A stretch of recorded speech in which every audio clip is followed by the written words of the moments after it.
इस्लामाबाद मां इब्राहिम कुंबर। जी इब्राहिम, अपडेट कजो तोशाखाना केस में पीटीआई चेयरमैन इमरान खान के गिरफ्तार करने जो इम्कान है।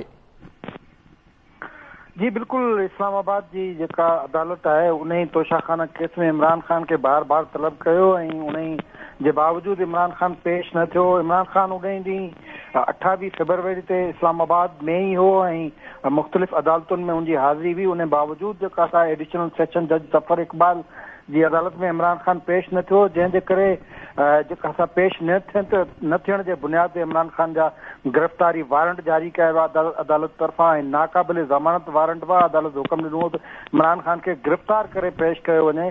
अदालती हुकुमनि तहत जेको इस्लामाबाद पुलिस जॾहिं उहे गिरफ़्तारी वारंट जारी थिया आहिनि उहे खणी लाहौर जेका असां ज़मान पार्क इमरान खान जी गिरफ़्तारी लाइ पहुती आहे। जीअं त ही अदालती मामलो आहे। अदालत बाज़ाब्ता तौर ते नाक़ाबिल ज़मानत वारंट जारी कया हुआ ऐं अदालत हुकुम ॾिनो हो त इमरान खान के गिरफ़्तार करे अदालत में पेश कयो वञे। इहो हिकिड़ो कानूनी अदालती जेको प्रोसीजर आहे। जेकॾहिं को बि मुलज़िम बार बार समन जारी करण जे बावजूद नथो पेश थिए त अदालत पहिरीं क़ाबिल ज़मानत ऐं उन खां पोइ नाक़ाबिल ज़मानत वारंट जारी कंदी आहे। अदालत जा नाक़ाबिल ज़मानत वारंट उन जे करे हूंदा आहिनि त हू इंतिज़ामिया ऐं पुलिस खे पाबंद करे सघे त मुलज़िम जेको मफ़रूर आहे उन खे अदालत में पेश कयो वञे। जीअं त हिन केस में फ़र्द जुर्म लागू थियणो हो ऐं अदालत बार बार जेके नोटिस जे बावजूद इमरान खान पेश न थियो, उन जे बुनियाद ते अदालत नाक़ाबिल ज़मानत वारंट जारी कया विया ऐं उन खे किथे चैलेंज बि नाहे कयो वियो। जेकॾहिं उन्हनि खे किथे चैलेंज कयो वञे उन्हनि वारंट्स खे त इमरान खान खे पक सां रिलीफ मिली वञे हा, पर उहे वारंट्स जेके अञा ताईं चैलेंज न आहिनि था। उन जे करे इस्लामाबाद पुलिस इहो फ़ैसिलो कयो त अदालती हुकुमनि ते अमल दरामद करायो वेंदो ऐं इस्लामाबाद पुलिस जे जेके अहम ऑफिसर जी सरबराही में हिकिड़ी टीम जोड़ी वई जेका हिन वक़्तु लाहौर में मौजूदु आहे ऐं इमरान खान खे इन केस में गिरफ़्तार करे इस्लामाबाद पुलिस जी तहवील में रखियो वेंदो ऐं ईंदड़ ॿुधणी जेका आहे 7 मार्च अदालत रखी हुई। अदालत एडिशनल सेशन जज जी कोर्ट चयो त 7 मार्च ताईं इमरान खान के गिरफ़्तार करे पेश कयो वञे। त इहा अदालती ऐं कानूनी तक़ाज़ा आहे त इमरान खान खे कंहिं सूरत में पेश कयो वञे। जेकॾहिं इन्हनि वारंट ते अमल नथो थिए त इस्लामाबाद पुलिस जो सुभाणे अदालत पुछाणो कंदी। उनजे करे कानूनी जेका असां कार्रवाई पूरी करण जे लाइ इस्लामाबाद पुलिस ज़मान पार्क लाहौर पहुती आहे। इमरान खान खे गिरफ़्तार कयो वेंदो ऐं गिरफ़्तारी खां पोइ 7 तारीख़ ते खेसि अदालत में पेश कयो वेंदो। पोइ अदालत उन ते कार्रवाई कंदी। जेकॾहिं उनखां अॻु में ज़मानत जी दरख़्वास्त दाख़िल थिए थी त अदालत रिलीफ बि ॾेई सघे थी ऐं जेकॾहिं उहा ज़मानत जी दरख़्वास्त रद्द थी वई त अदालत इमरान खान खे अडियाला जेल बि मोकिले सघे थी। बहरहाल हिन केस में 7 तारीख़ ते फ़र्द जुर्म लागू थियणो आहे। अदालत जो हुकुम मौजूदु आहे त इमरान खान खे गिरफ़्तार करे अदालत में पेश कयो वञे। जी वॾी महिरबानी अपडेट करण लाइ इब्राहिम कुंबर।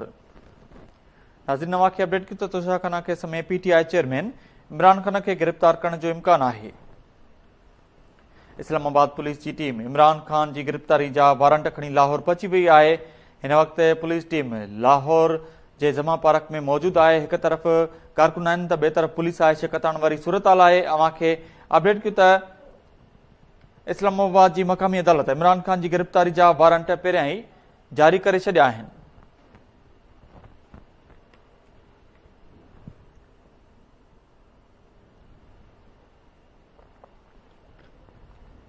अव्हांखे अहम ख़बर ॾिनी त तोशाखाना केस में पीटीआई चेयरमैन इमरान खान के गिरफ़्तार करने जो इम्कान है। पीटीआई जा कारकुन इमरान खान जी घर जमा पार्क पहुचन। फवाद चौधरी कारकुननि खे अपील कई है। अव्हांखे अहम ख़बर ॾिनी त तोशाखाना केस में पीटीआई चेयरमैन इमरान खान के गिरफ़्तार करने जो इम्कान है। इस्लामाबाद पुलिस की टीम इमरान खान की गिरफ़्तारी जा वारंट खणी लाहौर पहुची वही है।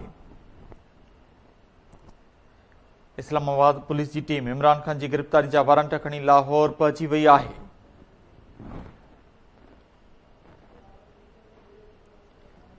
इस्लामाबाद की मक़ामी अदालत इमरान खान की गिरफ़्तारी जा वारंट पहिरियां ही जारी करे छॾिया। इन हवाले से एक भेरो ॿीहर असां सां लाइन ते मौजूद है लाहौर मां केटी न्यूज़ जो रिपोर्टर खुदा बख्श ॼण। जी खुदा बख्श, तफ़सीली जो त हिन वक्त कहिड़ी पोजीशन है, छा सूरत हाल आहे? जी बिल्कुल, तोशाखाना केस में इस्लामाबाद पुलिस जेको आहे सो इमरान खान जा गिरफ़्तारी वारंट खणी हिन वक़्तु जेको आहे सो ज़मान पार्क पहुतल आहे। जिते जेको आहे सो ॿुधायो वञे थो त तोशाखाना केस में जेको इमरान खान जी गिरफ़्तारी जो इम्कान आहे। जॾहिं त ॿिए पासे जेको आहे सो कारकुननि इहो ख़बर ॿुधण खां पोइ वरी तादाद में उते पहुचणु शुरू थी विया आहिनि जॾहिं त हींअर बिल्कुलु हीअ नई डेवलपमेंट इहा आई आहे त इस्लामाबाद पुलिस जो इंस्पेक्टर आहे इंस्पेक्टर नदीम, उनजो इहो मौक़िफ़ साम्हूं आयो आहे। हू चए थो त हू इमरान ख़ान खे गिरफ़्तार करण न बल्कि हुनखे जेको आहे सो वारंट जेको आहे सो पेशीअ जा वारंट ॾियण आया आहिनि, जॾहिं त जेको आहे सो गिरफ़्तारी जो को इम्कान आहे। इहो नई डेवलपमेंट आहे बिल्कुलु हिन वक़्तु, जॾहिं त पहिरियों इहो ॿुधायो वञे पियो त इस्लामाबाद पुलिस इमरान ख़ान खे गिरफ़्तार करण आई आहे, ऐं जॾहिं त सब इंस्पेक्टर नदीम जेको आहे इस्लामाबाद पुलिस मां जेको आयो आहे उन इहो मीडिया सां ॻाल्हाईंदे चयो आहे त हू इमरान ख़ान खे गिरफ़्तार करण न बल्कि खेसि वारंट ॾियण आया आहिनि। जी ख़ुदा बख़्शी ॿुधाइजो त तोशाखाना केस में पीटीआई चेयरमैन इमरान ख़ान खे गिरफ़्तार करण जा चिटा इम्कान आहिनि, इन बाबति पीटीआई अॻुवाणनि जो छा चवणु आहे? जी बिल्कुलु, पीटीआई अॻुवाणनि जो जेको आहे सो मौक़िफ़ इहो आहे त इमरान ख़ान हुननि जी रेड लाइन आहे ऐं हू कंहिं बि सूरत में इमरान ख़ान खे गिरफ़्तार थियण न ॾींदा। ऐं हुननि जो इहो चवणु आहे त जेकॾहिं इमरान ख़ान बाक़ी सभिनी केसनि में जीअं ज़मानत ते आहे त हू तोशाखाना में बि जेको आहे सो पेश थियण लाइ तयारु आहे, अहिड़ो को मसइलो न आहे। जॾहिं त हुननि जो चवणु इहो आहे त हू कंहिं बि सूरत में इमरान ख़ान खे गिरफ़्तार थियण न ॾींदा ऐं हुनजी मज़ाहमत कंदा। जी वॾी महिरबानी अपडेट करण लाइ, ख़ुदा बख़्श हुजण। अव्हांखे अपडेट की त तोशाखाना केस में पीटीआई चेयरमैन इमरान ख़ान खे गिरफ़्तार करण जा इम्कान आहिनि। इस्लामाबाद पुलिस जी टीम इमरान ख़ान जी गिरफ़्तारी जा वारंट खणी लाहौर पहुची वई आहे।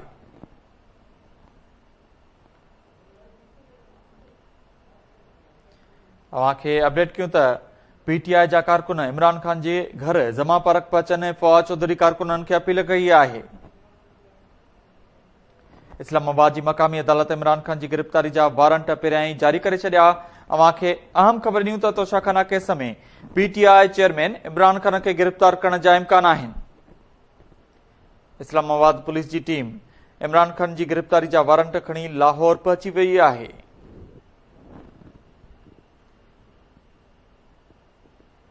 तोशाखाना केस में पीटीआई चेयरमैन इमरान ख़ान खे गिरफ़्तार करण जो इम्कान आहे।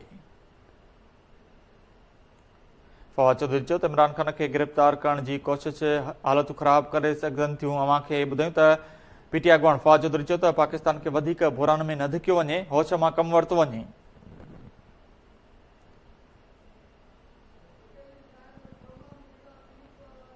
तोशाखाना केस में पीटीआई चेयरमैन इमरान ख़ान खे गिरफ़्तार करण जा इम्कान आहिनि।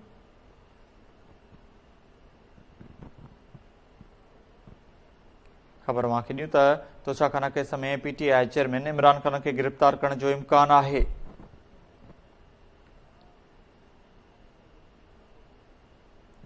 तहरीक इंसाफ़ चेयरमैन इमरान ख़ान खे अदालती हुकुम ते गिरफ़्तार कयो वेंदो। अव्हांखे ॿुधायो त गिरफ़्तारी जा इम्कान ज़ाहिर कया विया आहिनि। पीटीआई चेयरमैन इमरान ख़ान खे कानूनी घुर्जूं पूरियूं करण लाइ गिरफ़्तार कयो वेंदो, ज़रियनि चयो आहे।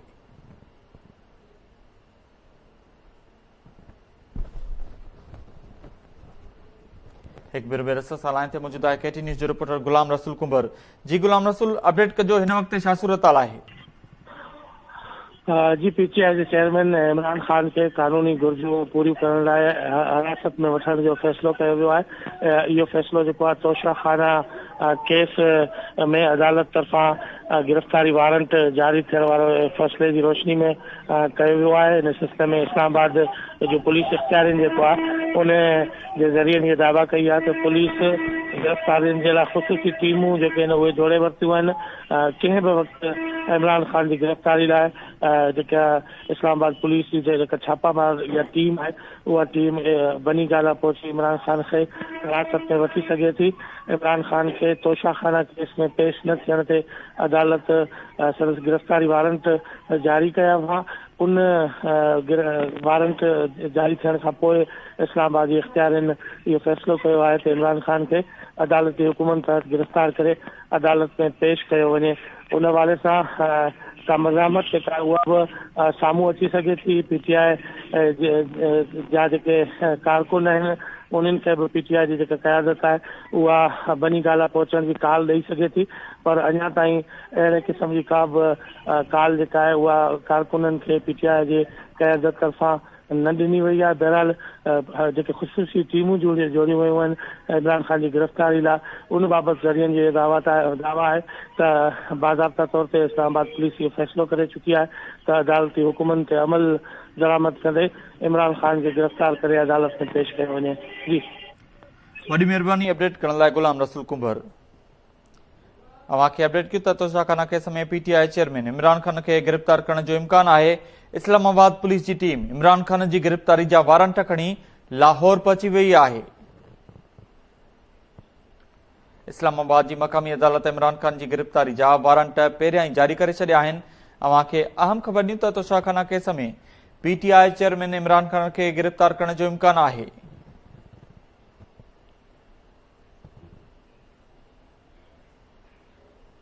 तोशाखाना केस में PTI चेयरमैन इमरान खान खे गिरफ़्तार करण जो इम्कान आहे। इस्लामाबाद जे एडिशनल सेशन जज ज़फर इकबाल जी इमरान खान जा गिरफ़्तारी वारंट जारी कया हुआ। अव्हांखे ॿुधायूं त अॼु इमरान खान जी गिरफ़्तारी जो इम्कान आहे। अव्हांखे अपडेट कयूं त तोशाखाना केस में PTI चेयरमैन इमरान खान खे गिरफ़्तार करण जो इम्कान आहे।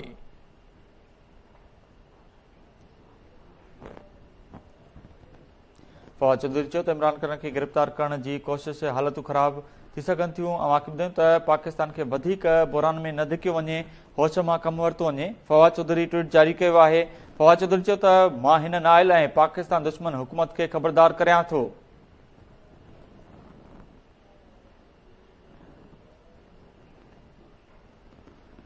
तोशाखाना केस में PTI चेयरमैन इमरान खान खे गिरफ़्तार करण जो इम्कान आहे। इस्लामाबाद पुलिस जी टीम इमरान खान खे गिरफ़्तार करण लाइ लाहौर जे जमा पार्क पहुची वई आहे। तहरीक इंसाफ़ चेयरमैन इमरान खान खे अदालती हुकुम ते गिरफ़्तार कयो वेंदो। मतन में चयो वियो त PTI chairman Imran Khan Toshakhana case में मुसलसल गिरहाथिरो जंहिं सबबु खेसि गिरफ़्तार करण जा इम्कान ज़ाहिर कया विया आहिनि। हिकु भेरो ॿिए रस सां लाइन ते मौजूदु आहे लाहौर मां KT न्यूज़ जो रिपोर्टर खुदा बख्श ॼण। जी खुदा बख्श, अपडेट कजो। जी बिल्कुल, तोशाखाना केस में इमरान खान जा गिरफ़्तारी वारंट जारी थियण खां पोइ इस्लामाबाद पुलिस जेको आहे हिन वक़्तु ज़मान पार्क लाहौर पहुतल आहे, जिते जेको आहे पुलिस जी सरबराही सब इंस्पेक्टर नदीम करे रहियो आहे, जेको हिन वक़्तु ज़मान पार्क में इमरान खान जे घर जे ॿाहिरां मौजूदु आहे। जॾहिं त जेको आहे हिन ख़दशे जे पेश नज़र त इमरान खान खे इस्लामाबाद पुलिस गिरफ़्तार कंदी, कारकुननि जी हिकु वॾी तादाद हिन वक़्तु ज़मान पार्क पहुचणु शुरू थी वई आहे। ॿिए पासे जेको आहे सब इंस्पेक्टर नदीम जो इहो मौक़िफ़ साम्हूं आयो आहे त हू इमरान खान खे गिरफ़्तार करणु न बल्कि तोशाखाना केस में नोटिस ॾियण आया आहिनि त हू अदालत में पेश थिए। जॾहिं त कारकुननि जेको आहे इस्लामाबाद पुलिस खे ज़मान पार्क जे अंदरि जेको वञण खां रोके छॾियो आहे, हू हिन वक़्तु जेको आहे ज़मान पार्क में इमरान खान जे घर जे ॿाहिरां गेट ते मौजूदु आहिनि। जॾहिं त PTI जा मरकज़ी अॻवान चौधरी फवाद हुसैन बि हिन वक़्तु हिते पहुची चुको आहे, जॾहिं त ॿिया अॻवान ऐं कारकुन जेको आहे हींअर पहुची रहिया आहिनि ज़मान पार्क जे ॿाहिरां। जी, वॾी महिरबानी अपडेट करण लाइ खुदा बख्श ॼण। अव्हांखे अहम ख़बर ॾियूं त तोशाखाना केस में PTI चेयरमैन इमरान खान खे गिरफ़्तार करण जो इम्कान आहे। इस्लामाबाद पुलिस जी टीम इमरान खान जी गिरफ़्तारी जा वारंट खणी लाहौर पहुची वई आहे। इस्लामाबाद जी मक़ामी अदालत इमरान खान जी गिरफ़्तारी जा वारंट पहिरियां ई जारी करे छॾिया। अव्हांखे अहम ख़बर ॾियूं त तोशाखाना केस में PTI चेयरमैन इमरान खान खे गिरफ़्तार करण जो इम्कान आहे। हिन वक़्तु ज़मा पार्क ॿाहिरियां PTI अॻवान ऐं कारकुन पहुचणु शुरू थी विया आहिनि। हिकु तरफ़ पुलिस आहे त ॿिए तरफ़ PTI कारकुन ऐं अॻवान आहिनि। छिकताण वारी सूरत हाल आहे। अव्हांखे अहम ख़बर ॾियूं त तोशाखाना केस में PTI चेयरमैन इमरान खान खे गिरफ़्तार करण जो इम्कान ज़ाहिर कयो वियो आहे।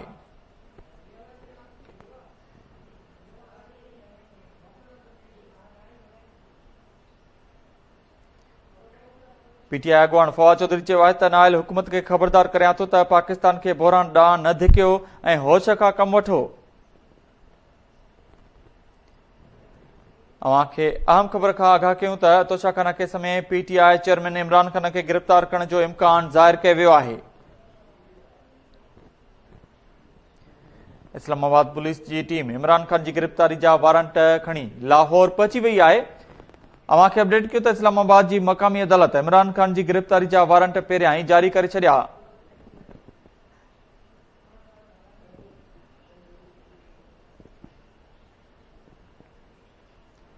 तोशाखाना केस में पीटीआई चेयरमैन इमरान खान के गिरफ्तार करण जो इम्कान ज़ाहिर किया वियो आहे। फवाद चौधरी चयो त पाकिस्तान के वधीक बुरान में न धिकियो वञे, होश मां कमु वरितो वञे। पीटीआई अॻुवाण फवाद चौधरी ट्वीट जारी कंदे चयो त मां हिन नाअहल ऐं पाकिस्तान दुश्मन हुकूमत खे ख़बरदार करणु चाहियां थो।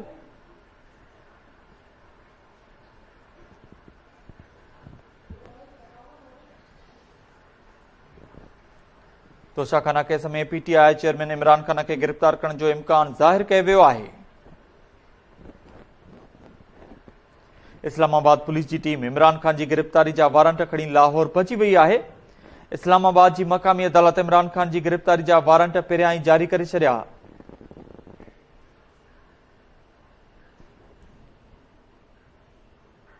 पीटीआई चेयरमैन इमरान खान के कानूनी घुर्जूं पूरी करण लाइ गिरफ्तार कयो वेंदो। ज़रियन चयो आहे इस्लामाबाद के एडिशनल सेशन जज ज़फर इकबाल इमरान खान जा गिरफ्तारी वारंट जारी कया हुआ।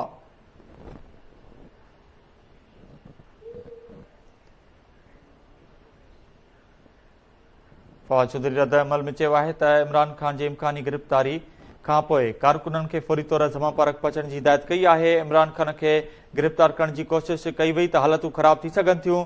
फवाद चौधरी पारां चयो वियो आहे। फवाद चौधरी चयो त पाकिस्तान खे वधीक बुरान में न धिकियो वञे, होश मां कमु वरितो वञे।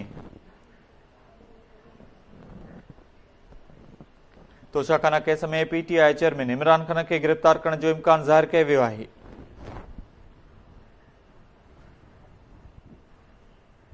अवांखे अपडेट कयूं त इस्लामाबाद पुलिस की टीम इमरान खान की गिरफ्तारी जा वारंट खणी लाहौर पहुची वही है। इस्लामाबाद की मकामी अदालत इमरान खान की गिरफ्तारी जा वारंट पहिरियां ई जारी करे छॾिया आहिनि।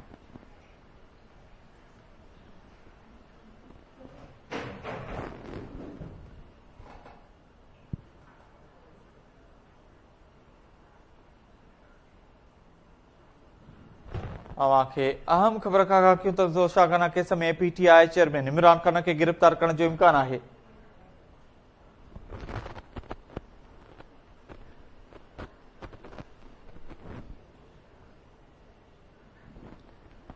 तोशाखाना केस में पीटीआई चेयरमैन इमरान खान के गिरफ्तार करण जो इम्कान है।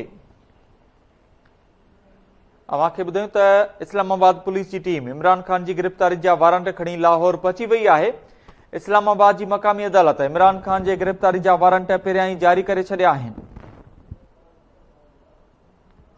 मां हिन नाअहल ऐं पाकिस्तान दुश्मन हुकूमत के खबरदार करणु चाहियां थो, फवाद चौधरी बयान जारी कयो आहे। अवांखे ॿुधायूं त इस्लामाबाद की मकामी अदालत इमरान खान की गिरफ्तारी जा वारंट पहिरियां ई जारी करे छॾिया आहिनि।